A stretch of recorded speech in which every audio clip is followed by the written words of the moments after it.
Então, boa noite a todos. Com muita alegria que nós recebemos a Vanessa. Para nós é uma alegria ter esta filha da casa de novo, num formato online, né? Nos trazendo esta belíssima mensagem. Então, a gente agradece a todos e todas que, nesse momento, estão disponíveis, né?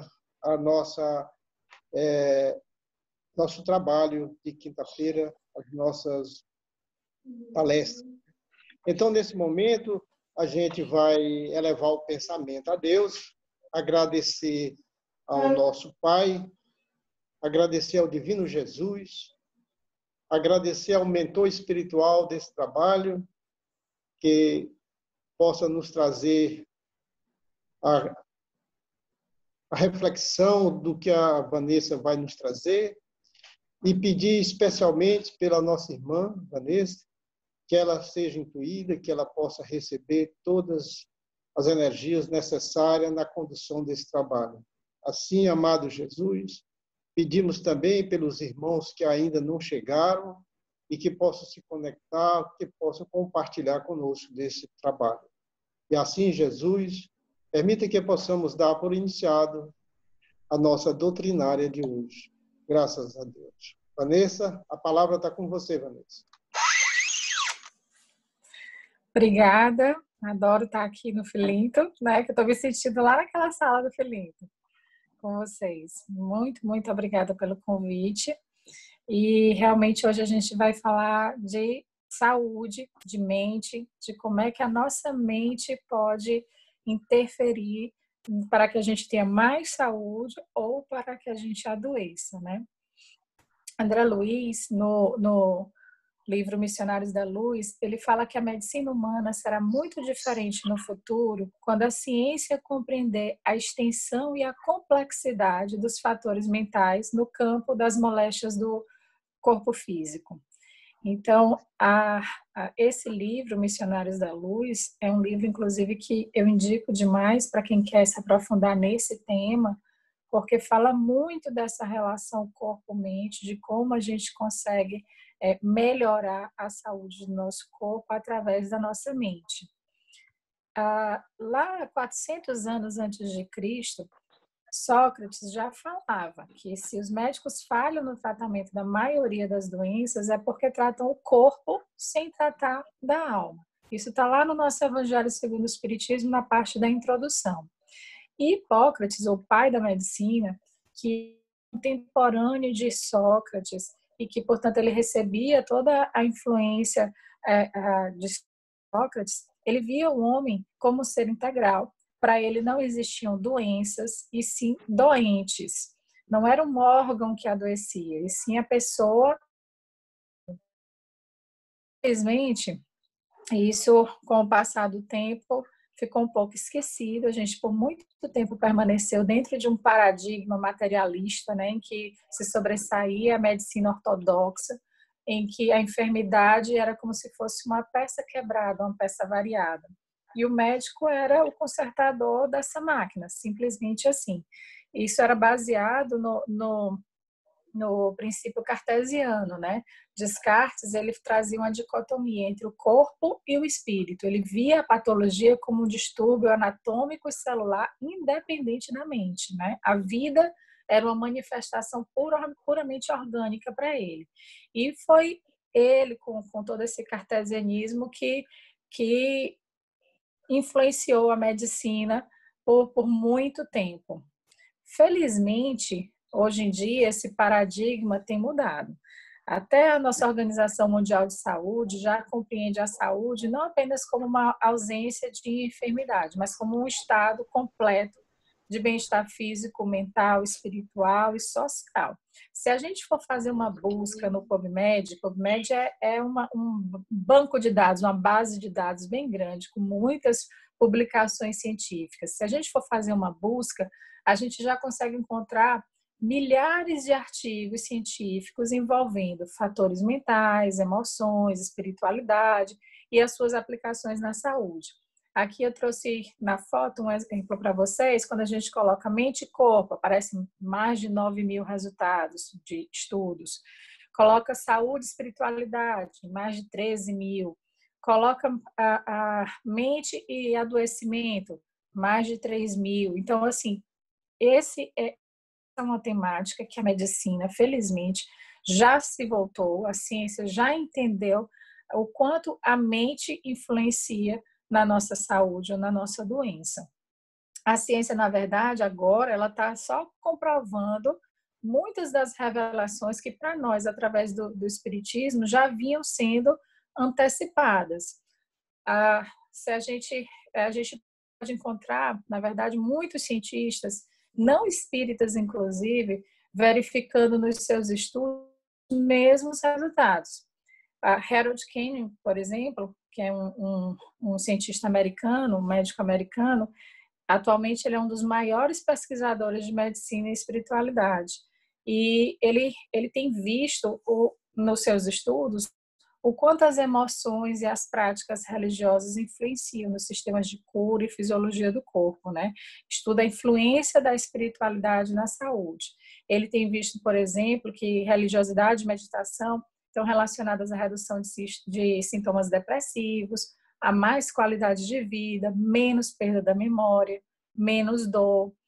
Aqui no Brasil, a gente tem a Associação Médico Espírita, que foi fundada pela doutora Marlene Nobre, e que tem sido muito importante estudando a doutrina espírita, seus fenômenos, avaliando suas relações, integração e aplicação no campo da ciência, em particular da medicina, né? Procurando fundamentar através da realização de estudos e experiências orientadas nessa direção.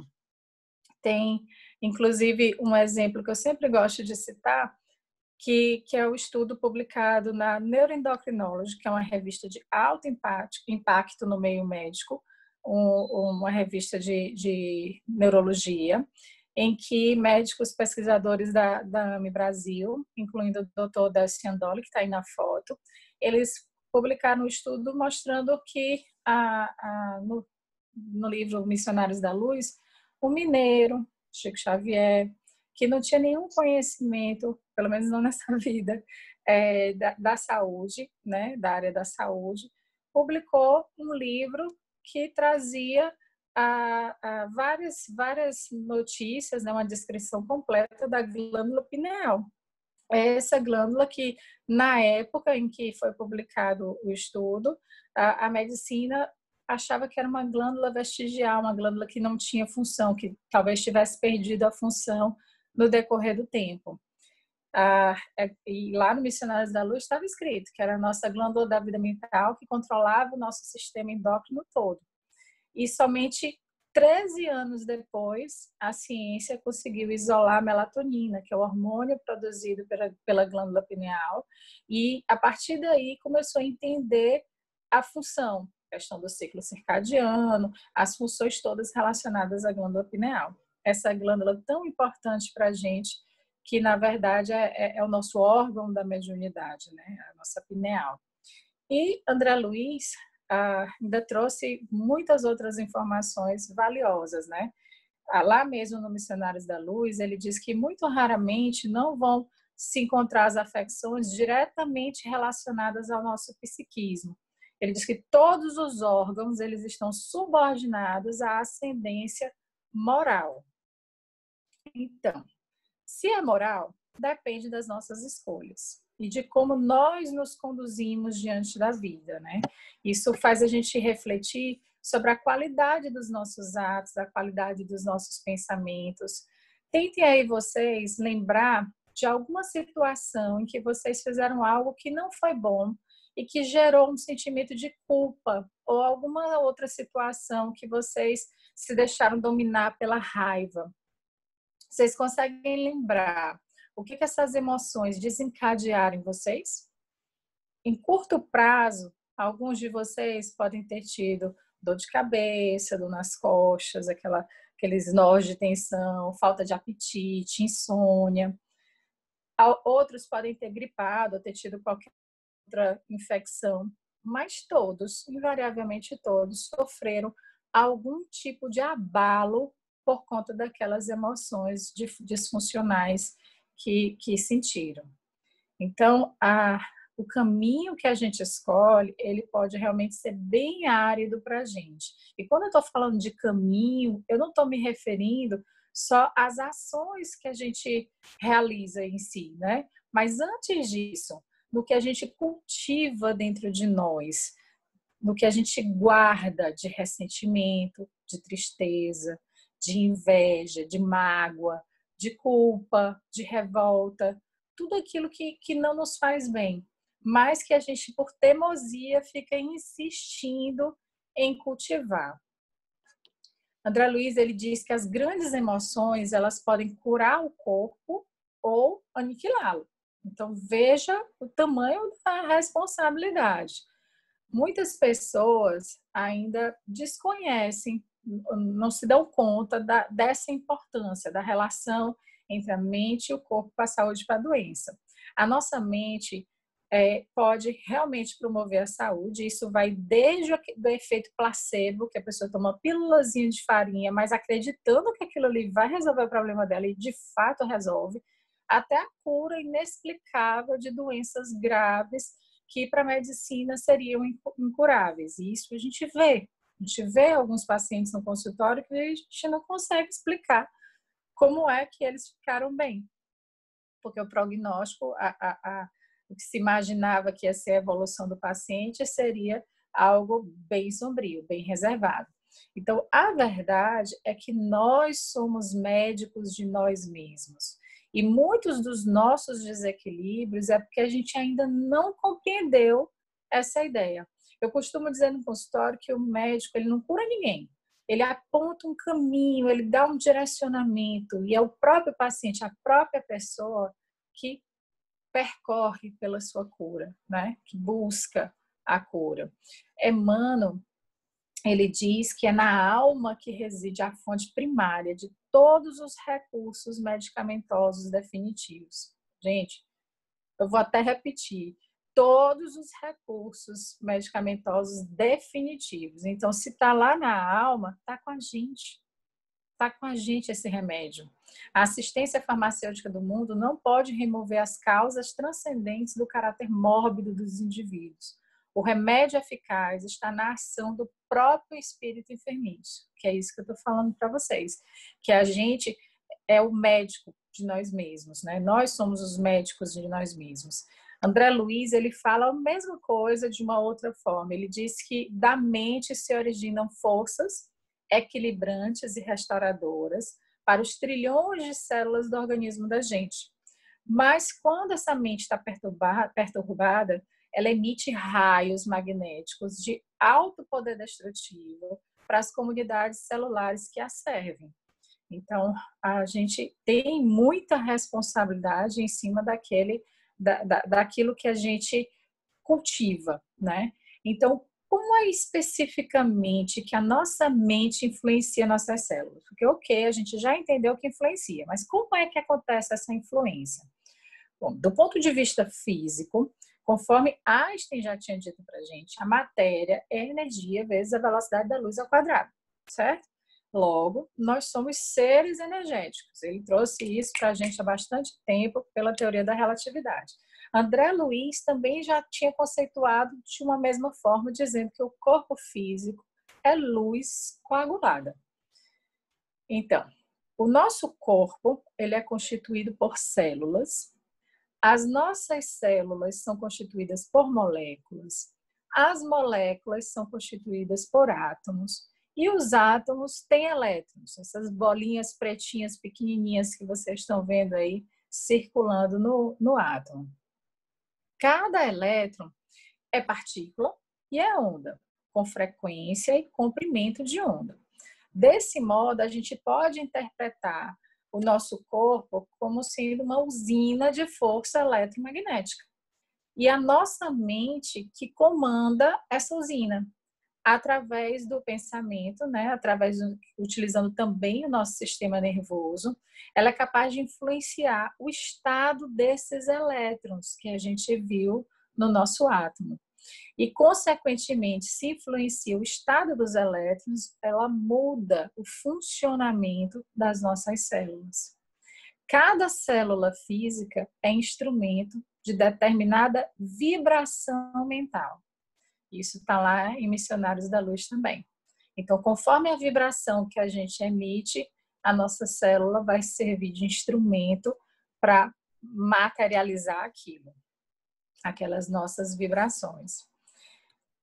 Olha, se a gente pegar 2 elétrons, colocar 2 elétrons juntos em interação, e depois a gente separar esses elétrons a quilômetros de distância, 100 quilômetros de distância, quando a gente estimula um dos elétrons que estava em interação com o outro elétron, as mesmas alterações que esse elétron sofrer, o outro a quilômetros de distância que interagiu com ele vai sofrer interações semelhantes. Isso na física quântica é chamado de comunicação não local. E no macroscópico acontece exatamente o mesmo.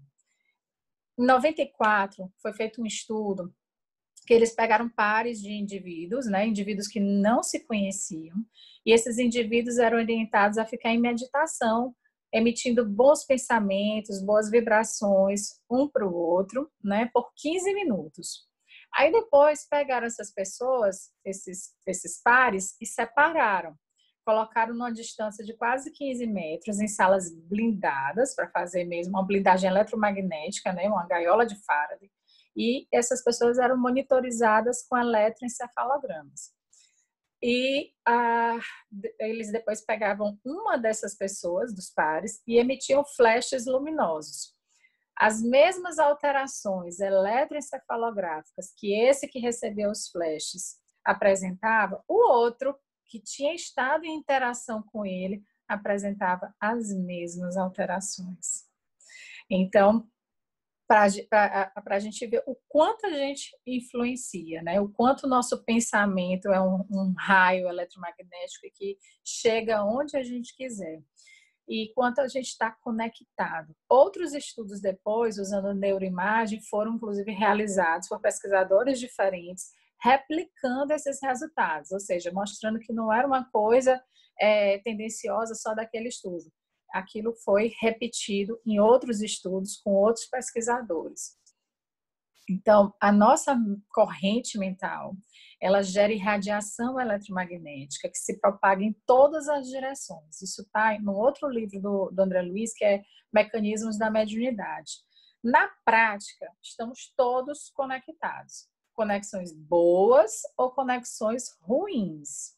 E aí, quando nosso cérebro está conectado, entrelaçado com alguém,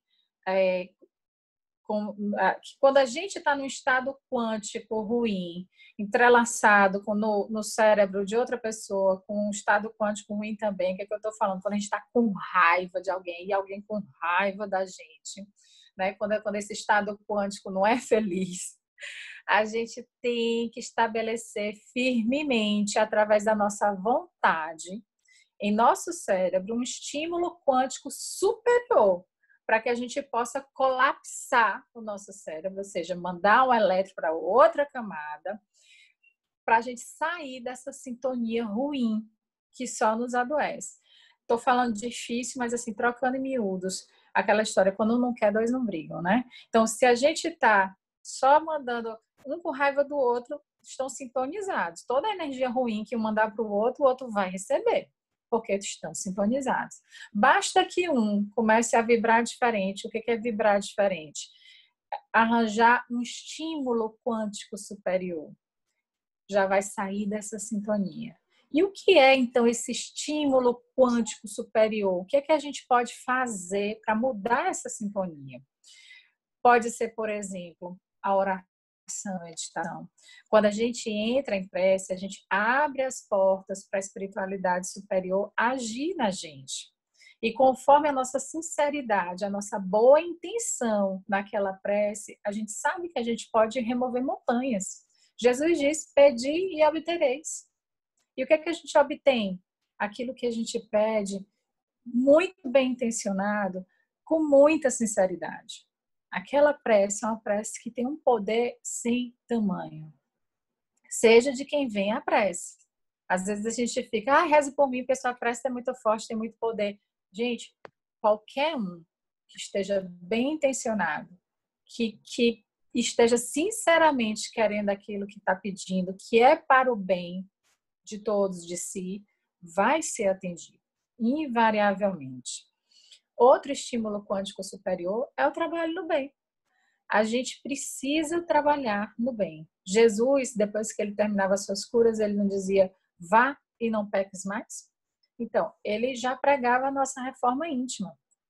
Hoje a gente precisa ser melhor do que ontem. Amanhã a gente precisa ser melhor do que hoje. E assim sucessivamente. Esse é um estímulo quântico superior. Quando a gente está nesse compromisso de melhora, de reforma, a gente vai estar sempre colapsando esses nossos elétrons num outro nível, numa outra camada. Outro estímulo quântico superior que está dentro do trabalho no bem, a caridade. O Evangelho já diz pra gente, fora da caridade não há salvação. E também está lá no Evangelho, que é na caridade que a gente deve procurar a paz do coração, o contentamento da alma, o remédio para todas as aflições da nossa vida. Fazer caridade faz bem, traz saúde. E somente o trabalho no bem vai trazer pra gente uma felicidade verdadeira, uma felicidade permanente, que não se acaba. Porque só o que fica é o bem que a gente faz. Fica nas pessoas, em forma de gratidão, fica no ambiente, a gente leva com a gente. Então, o bem que a gente faz é o que a gente tem de verdade, né? Outro estímulo quântico superior é o perdão. Perdoar é libertar-se. Por isso que eu adoro essa foto aí dessa mulher com essas correntes quebradas. Porque, pensem bem, o orgulho de não perdoar não traz um minuto de felicidade pra gente, nem um minuto sequer. Quando a gente perdoa, a gente escolhe deixar o mal apenas com quem praticou. E aí a gente não adoece com aquela mágoa, com aquele sentimento de revide. O mal fica com quem praticou. E quem praticou vai ter o problema de consciência dele para resolver. A gente vai estar liberto disso. A gente vai estar vibrando em outra sintonia. A sintonia do perdão, do amor universal. Quando a gente perdoa sinceramente, a gente consegue até entender a humanidade que há naquela outra pessoa. Consegue até entender os motivos dela, consegue entender que ela também tem as dores dela, as limitações dela, né? Outro estímulo quântico é a humildade. Enquanto a gente está preso no nosso egoísmo, a gente se irrita mais, porque a gente se acha melhor do que os outros e não consegue sofrer mínimas contrariedades, né? A gente ainda fica com aquela tendência a se comprazer na posição de vítima. E nós não somos vítimas. Definitivamente não somos. Pela justiça divina, nós somos os senhores do nosso destino. Nós temos o livre-arbítrio e a gente recebe pela lei de ação e reação conforme as nossas obras. Então, não somos vítimas. Às vezes a gente não está nesse momento entendendo por que a gente está passando por aquilo, mas tenha a certeza que aquilo foi justo e foi necessário. Então, a gente precisa ser humilde para entender que somos iguais aos outros e que passamos pelas mesmas dificuldades. O amor é o outro estímulo quântico superior, infalível, é o remédio, o medicamento recomendado por Jesus. O que ele disse para a gente? Amar o próximo como a si mesmo, fazer pelos outros aquilo que quereríamos que os outros fizessem por nós. Então, ele ensinou isso tem 2000 anos. A gente está ainda fraquejando para aprender isso. A gente precisava de uma pandemia, né? de desastres, de tanta coisa, para despertar na gente mais rapidamente esse sentimento de fraternidade, porque nunca se rezou tanto no mundo como agora, nunca se olhou tanto para a dor e para o sofrimento do outro como agora, nunca estivemos tão conectados o fato de estarmos em casa, na verdade, nos levou ao mundo inteiro, porque a gente está na internet conectada ao mundo inteiro. A gente assiste palestras de todos os lugares, a gente participa de várias reuniões, tudo de casa. A gente começou a valorizar muito o abraço. Como eu estou sentindo falta do abraço. Eu não sei vocês, mas tem 4 meses que eu não abraço minha mãe, que eu não abraço meu pai. E a gente, nesse momento de pandemia, tem que refletir sobre isso. Qual é o nosso papel agora? Né? Estamos no grupo dos caídos ou dos erguidos, daqueles que vão ajudar os caídos? Qual é o papel que a gente quer desempenhar? Porque o vírus, ele veio ensinar fraternidade, solidariedade. É isso que a gente precisa buscar. Então, esse estímulo quântico superior do amor que Jesus já nos ensinou é infalível. E Chico diz que o coração que ama está cheio de poder renovador. Então, vou estar sempre se renovando. E, bom, se somos capazes de influenciar as células de outras pessoas sintonizadas conosco, imaginem o quanto a gente não pode fazer com as nossas próprias células, não é? Quimicamente falando, a ciência já estuda há algumas décadas a epigenética, que não é uma alteração da estrutura do material genético, não tem alteração das bases, das sequências de bases do DNA, e sim mudanças químicas que vão interferir realmente no funcionamento dos genes. E essas mudanças, elas são ocasionadas por questões ambientais, por questões comportamentais dos indivíduos e, o mais interessante, elas são passadas de geração em geração, através da epigenética. Então, a gente pode passar para os nossos filhos alterações epigenéticas boas, protetoras, ou ruins, nocivas, decorrentes dos nossos comportamentos, dos nossos padrões mentais. Vejam como isso é sério, porque aí a gente educa os nossos filhos não só com aquilo que a gente fala, não só com aquilo que a gente exemplifica, mas com o que a gente passa para eles no conteúdo químico do material genético, baseado também na influência dos nossos pensamentos, dos nossos sentimentos. Então, isso realmente é para a gente refletir diante do que a gente anda cultivando em nós. Em 2013, foi publicado um artigo muito interessante que ele avaliava a relação entre relaxamento e os efeitos clínicos adversos do estresse, né? Aqui eu trouxe alguns exemplos de coisas que o estresse pode fazer com a gente. E então avaliava a influência do relaxamento na hipertensão, na ansiedade, na insônia, no envelhecimento. E ele conseguiu fazer uma análise genômica, né? Ele ia lá nos genes observar a transcrição gênica. O que é isso? O funcionamento dos genes que eram relacionados a essas funções e a esses distúrbios. Então, o que os pesquisadores observaram nesse estudo? Que essa prática de relaxamento, especialmente naquelas pessoas que praticavam já há mais tempo, ela melhorava a expressão desses genes que eram associados ao nosso metabolismo energético, a função das nossas mitocôndrias. As nossas mitocôndrias, elas são as geradoras de energia lá dentro das nossas células. Melhorava a função dos genes que ajudavam na secreção de insulina, que fazia a manutenção dos telômeros. Os telômeros são estruturas responsáveis para prevenir o nosso envelhecimento. Ajudava na expressão dos genes ligado à resposta inflamatória. Então, melhorava a nossa imunidade.